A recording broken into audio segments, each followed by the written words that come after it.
Hello, I'm Toycat and welcome back to my second channel, Flying Video. Today I wanted to talk about something which I've been obsessed with for quite some time, as you can probably tell from the channel, and it is the concept of flights getting longer and longer. The idea that more of the world can be directly connected, the distance between any two airports that an airline can fly to is getting, further and further apart, and because of that, a whole new category of travel has kind of emerged. Ultra long haul, flights over 15 hours, is something that makes most people go, oh no, that sounds terrible, but to me, I'm just so interested, and because of that, I wanted to talk about the longest flight in the world as it currently exists today, which is the Doha to Auckland or Auckland to Doha route. It's over 14,500 kilometers. It takes 17 hours. And today I wanted to talk about it, not just with words and hands and stuff, but instead we're going to go to Doha and actually try it ourselves. So see you there.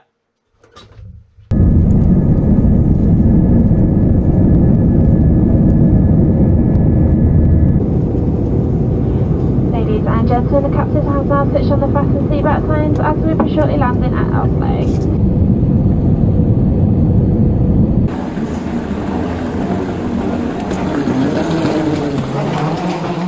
So because of the way that airlines actually sell tickets, even if you want to buy an economy ticket straight from Auckland to Doha or Doha to Auckland, it's actually surprisingly expensive, like almost into the 4 digits for, again, the cheapest price you can get on just that single route. However, if you go from further afield, say from Europe, you can actually save a lot. So my first stop on the journey is actually going to be Oslo Airport, or Oslo Lufthaven in the local language, but I'm here in Oslo because it's a lot cheaper to fly, even business from, say, one of the Scandinavian countries or from Bulgaria. There's a lot of examples of European countries where it's barely more expensive to fly business than it is to fly economy from a regular airport, and I figure, I'll take the 2-hour flight so I can have 24 hours of nicer flight as opposed to 24 hours of please when this be over. So it's going to be a nice flight, and the part of that is because we're here in Oslo as a little bit of a stopover on the way to Doha, which is my next flight leaving in like 4 hours. So I'm going to go see Oslo and let's get to Doha.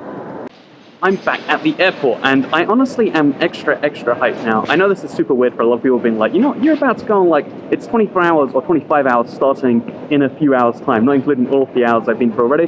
But the truth is it has, it is one of the nicest airlines in the world. It is going to be an experience, and there's just a lot of things I'm really looking forward to, including, like, the security back there looks extra cool and stuff. The little one pass comes with this nice little silver thing. There's just lots of tiny details that made me like it. So, yeah, I'm super hyped for this one, and let's see how well it goes.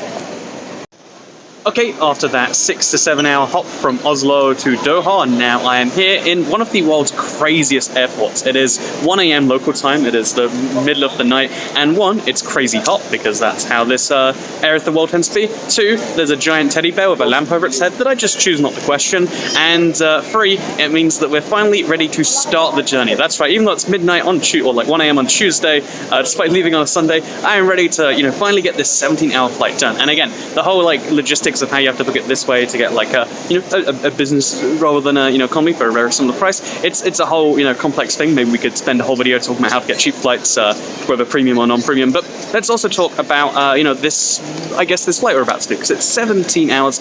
It is the longest flight in the world. I asked the flight attendants about so what's the longest flight? Yeah, the longest. Yeah. Auckland. Have any of you gone that route? No. And you're going to Auckland. I'm going to Auckland, yeah. They just saw me recording and they're like, I love being in the video, and I thought that was the best thing. Pleasure. Thank you so much. It's a very rare plane, it's a very long route, it's going to have there's all these just different variables, and I think we have to work out like an angle of attack on this, because again, if it's a flight that long, even if you sleep for the full 9 hours that a human can at sometimes, even 10 hours, you're going to have 7 hours left. Once you go through the longest flight most people ever do, like a 8-hour flight, you'll be like, you look at the time, you're like, 9.5 hours to go. It is such a crazy thing that I feel like you have to go into it with a plan. I can't just really go on there and just be like, let's just see what happens. So let's work out that plan. I think, because I'm arriving at 4 AM. Again, I'm leaving in a couple of hours, so I'm leaving 2 AM on a Tuesday. I'm arriving at 4 AM on a Wednesday, and I guess I've got to work out all the stuff in between right now. So angle of attack, I'm thinking, by the way, I'm crazy tired because my sleep has been pretty bad the last few days, but I'm thinking right now, get on there early, sleep the tiniest bit, like a couple of hours, have a nap, because that way, there's that first part of the plane where they're busy anyway, and you don't want to annoy them, and work stuff out like that. Then try and stay awake all the way until some late-ish time in Auckland time. It's 6 PM or something, then sleep the rest of the flight, and then wake up a little early, get some 4 AM breakfast, because that probably helps you stay awake, or maybe don't get breakfast, maybe drink some coffee of some form, even though I hate coffee, especially I imagine plain coffee, because I don't like real coffee, let alone pretend Sky Coffee. I don't know. It's going to be a whole thing we work out. But I'm looking forward to it regardless because one, I mean, who's not going to look forward to a Qatar Airways flight? And two, this sounds like the weirdest sponsored video, but two, it's just like, you know, at the end, I'll come out a man who understands ultra long haul and new concept of flying. So let's do it. So boarding this plane is a magical experience, at least for me. I just really love planes, and like the first time you step onto one, and seeing this seat is something that just really impressed me. So obviously, you know, the whole like business class versus economy thing, like it always comes down to like, it's not worth the extra money unless you're paying with points or unless you find some, you know, great deal. But if you do find it for very little more in cash, the amount of upgrade you actually get is like, it's intense to me every single time I see it. So let me just give you a quick like tour around the seat right here, because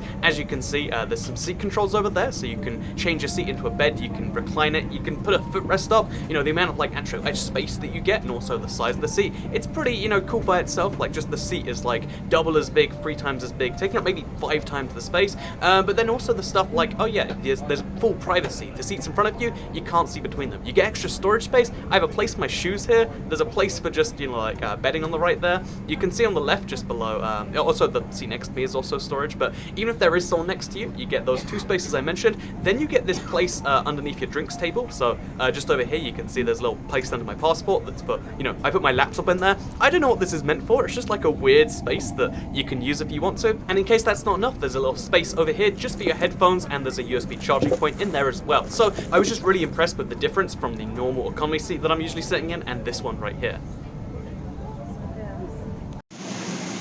So it's around 3 a.m. currently on the way to the runway, and as it turns out, because of tailwinds or something along those lines, it's only going to be a 16-hour flight. So I mean, it's basically not even ultra long anymore, just a normal old flight. So it should be a little bit easier now that it's 16 instead of 17 hours. Does that even feel different? I don't know, but let's go. So I'm in the bathroom right now, and I've just changed into the pajamas, which are provided because I figure I've been wearing that IBX Target t-shirt probably a little bit too long, and also, you know, after that whole crew thing, I'm like, oh no, I can't do this anymore. So yeah, this is going to be my attire for the next round about 15 and a half hours, and yeah, I guess I'm going to quickly shave because they do have some shaving things here, and then take a bit of time and then go to sleep for a couple of hours. Again, tactical sleep, get a little bit of sleep in now, so I'm a tiny bit tired, and then like rest the rest off just before I arrive, so it's around about body clock 4 a.m. time. I don't know how to deal with a 4 a.m. arrival, I've never done that, but we'll see how it goes. So I'm going to get some sleep, and I'll get to you in the morning. So there are 11 hours to go. I just woke up. I know it's incredibly loud, so you might not be able to hear this, so sorry about the audio quality, but the plane's a lot louder than the last one, and planes are pretty loud even when they're quiet. So yeah, it looks like it's pretty dark in here, besides this one light I've got turned on, but it's actually 8 a.m. in terms of Qatar time, and it's been bright pretty much the entire flight, like an hour after we took off. It has been, you know, like, suddenly it's just, the cabin's been put into artificial dark mode, so everyone's sleeping. I'm not sure if there's some smartness behind that in terms of jet lag or something, but yeah, with 11 hours to go, I think I'm going to wake myself up now, because I've slept for like 4 hours or something. Then I'm going to stay awake for 5-6 hours, then I'm going to sleep for 5-6 hours, and hopefully that just balances out. That's my plan, so I'm trying to wake myself up with this light right here, because like I said, it's light outside, but you can't be you can't be that guy who just opens the window so everyone gets blinded and wakes up. I'm just going to wake myself up with a light and staring at it. So the weirdest thing has happened, about 8 hours in now by the way, but even though we took off at night because we're chasing into the darkness, we're about to Australia and about to a second night on the same 16-hour flight. So yeah, within about 10 hours there's been darkness, then light, then back into darkness. Isn't that a nice little thing? But for now at least, it looks pretty outside. Oh, you can't see anything. It's nice out there, right? It's nice. So there are 3 hours to go until the arrival in Auckland, and honestly, it's been a solid flight so far. We're 13 hours deep or something. I just woke up from what is probably my last nap, and now I have 3 hours to, you know, watch another thing and get some stuff eaten. But I've had a good time. I was scared, you know, even though I was looking forward to it, because I've had some good plane journeys since airline before. I was like, you know, 17 hours, nothing can be enjoyable. But it really just is like, you know, it's just some time I'm spending somewhere. It's serene, I'm nice and alone, you know, even though the seats aren't that private, there's no one next to me, so it's like incredibly private, enough so that I'm managing to vlog on a plane. Who can do that, you know, and not feel incredibly awkward. So it's been really solid service. But honestly, a lot of the challenges I would say come from the fact that it is different plane. Maybe that's just going in my head because what the people said in the other airline, but because it's a 777-200 LR instead of a 787 or something, because it's an older plane, you can feel the difference in how it, first of all, the noise. You can hear me a lot less here. Maybe this doesn't make it into the log, I don't know. Maybe you have to amplify it like crazy and you can just hear it from there. Because that's, it's a lot louder. The feeling is a little bit worse, so you gotta drink a lot more water, etc. And it's kind of weird, all these things you have to consider. Okay, so you gotta drink 2 liters of water in a normal day, but this is a day in the sky in a very low moisture or low humidity environment.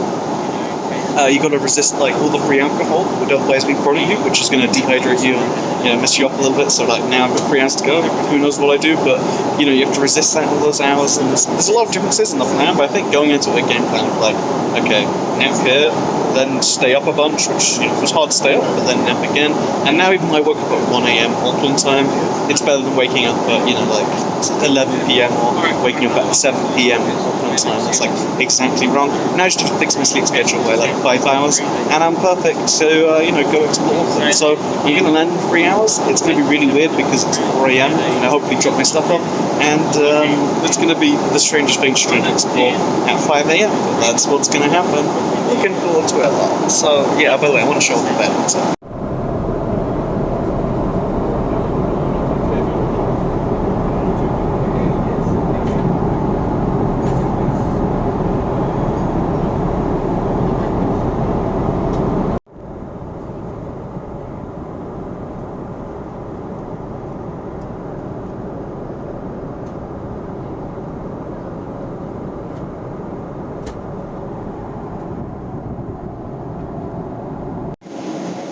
Okay, so 15 minutes to go for landing and 15 and something hours in. I'd just like to mention that the lights have turned on a little bit for the only time during the entire flight. It was pitch black, the entire thing, which I'm not sure if that was a good idea or a bad idea, but I slept a lot. A lot of people slept a lot, and maybe there's some psychological benefits there. But yeah, landing now, and I'll let you know the full thoughts when I'm actually in the airport and hopefully in the country. Okay, so I'm now in Auckland, New Zealand, and I was actually the first person to arrive in New Zealand that day. Fun little fact, and in case you don't believe it's New Zealand, look how depressing and wintry it is, because guess what? It's the winter over here. But yeah, let's talk about the ultra long haul flight. What do I think about ultra long haul flying now I've actually been on one? Is it the future, or is it just a fun novelty that exists for this moment in time? And I think maybe a bit of both, actually. So yeah, basically the idea of having ultra long haul flights is something that is a very premium concept, because the idea of having, one 16-hour flight versus 2 8-hour flights is something that only some small subsect of people will be willing to pay for. You can already get from Doha, or you could already get from Doha to Auckland without this direct service. You could take a stop in a bunch of places, and a lot of times you'll save money. In my case, because it was a business deal, it was a lot cheaper to go direct than to take any weird stopping service. But for most people, if it's even £100 or even $50 or something to save on an indirect flight, given that some people prefer the stop, they want the opportunity to get out, to stretch their legs, to see another airport, it does raise the point of okay, so people will have to pay more for this already, and so it's not going to be the bottom of the barrel kind of service, and it costs them a lot more to provide as well, because the default thing you need, so again, I'm talking about economy here, the default things you need, as a human necessity on a 16-hour flight, are hugely different to what you need on a 5 or an 8 or a 10-hour flight, because, for instance, you need way more food, because they've got to provide it to you. You need way more drink. They need to provide at least 2 or 3 water bottles during the whole thing. Regular drinks as well. Maybe you want to get drunk or whatever. You're also going to need, to have way more just things to keep you entertained. You need a space to stretch your legs, because if you don't have that, you get DVT. DVT, look it up sometime. It'll kill you if you sit down for 16 hours. So the basic necessities means that your basic economy has to be a more premium service, and it already has to be, the 16-hour flight is already more premium, which means that I think that although ultra long haul flying is the future, I think it's going to be always a premium-ish thing. So my big example of this is the fact that the new longest flight in the world, which starts in 4 months, is going to be Singapore to Newark Newark Airport, it's going to be something like 19,000. It's a very, very long stretch, but it takes around 19 hours to get there. They don't have an economy cabin. They just have premium economy, which is the best premium economy that Singapore Airlines does, or they're going to have business because they don't think that anyone wants to be in economy for that long. And if they do, they'll take a connecting flight to save money because they're expensive flights. They're just there for someone's convenience if they're doing business or they're just, they really want to be there fast. So yeah, I think because the long-haul flying, ultra-long-haul, needs to be a premium experience on top of a premium experience, I think you're going to see it happen more and more. Stuff like Sydney to London will eventually open up, but it's always going to be just for, like the higher class cabins. Because these longer-haul flights can only fit a certain amount of, weight anyway, because the planes can only go so far, so much weight. And so to save on weight, just remove economy class and just sell premium and business tickets at a higher price and sell more of them. And then that's going to be the economics of how this works, I think. I think ultra long-haul flying is going to be something that will always be there if you want it, but it's not going to make economical sense for a very, very long time until like a budget carrier can get involved on a 60-hour flight. And I don't know if anyone would fly the budget carrier. Even if it's £180 or something like, or $200, let's say, from London to Sydney, would you do it? I don't know if you would, It's like, but it's with a budget carrier and we're going to have to bring, 4 meals on board with me and 3 bottles of water, otherwise we will die.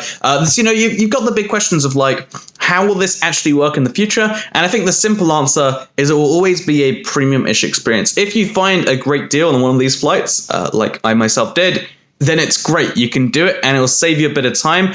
But in most cases, if you look for a deal, it'll probably be cheaper connecting. And if you save some good amount of money and you get to see different planes, different routes, different airports, and you only spend an extra like 2 hours of your time, maybe that's worth it. To everyone but the most business-focused travelers, I think ultra long haul doesn't make sense right now. I don't know what is required for it to make sense. I don't know if maybe... I honestly think what's going to happen is planes will have the advancement because right now they're all focused on fuel efficiency. Eventually there'll be a time where we've focused on that enough and speed will come back into it. And eventually planes will be able to do, what is now a 23-hour journey or whatever from London to Sydney in 11 hours or something. That's going to be the future of ultra long haul. Ultra long haul only exists because we have a technological limitation where people want to fly really far, but the planes can't do it very fast. So we're trying to make these planes that can just about do it. And we have to make them premium experiences because who wants to be anywhere for 20 hours straight? Not many people in not many places.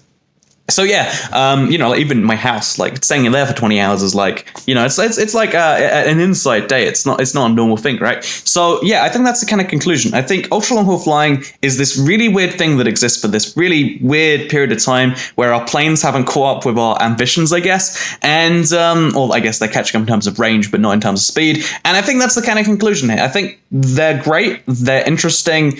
And I would recommend taking one if you ever find some deal to some place that you do want to go and you think it's worth going, because this is the best value you can get for a business or premium economy. Again, this sounds like well, if you fly a business like your boy Twincat here. But no, if you ever do want to fly and, be in that first half of the plane like I've always wanted to, and it's cool to be there for this 17-hour thing. Being there for so long means you get to take so much advantage of it. You get to order 7 meals and 7 cocktails and free breakfasts like I did or whatever. And the fact that you can I think it's better value for the customer when it's a good deal, which sounds confusing, but that's honestly my point here. I enjoyed it. I'd do it again if one came up for a good deal, which isn't a common thing, and you only find with a Singapore Airlines if they need to sell that connecting traffic. So yeah, that's my point here. It's great value if it's value, and it's usually not value, and it's usually more premium. And that didn't make any sense. So how about before we go, in a week's time, I'm gonna go on another flight, and I'm gonna I did this in the best way possible. I think I did it in the nicest cabin. I did it paying real good attention, like hydration and sleep and stuff like that. I'm going to, on the way back, go through, just get drunk the first time, because that sounds fun. Just get drunk, fall asleep, get some more drunk, eat, and then fall asleep again, and then see if that ruins me, or if it's just all the same, because that's how it is. So I'll get back to you when I land in Doha in however many days, and I'll end the travel vlog there on how I feel about this experience. Let me just say, I regret those decisions very much. Drink water, be hydrated, don't drink alcohol, I want to die.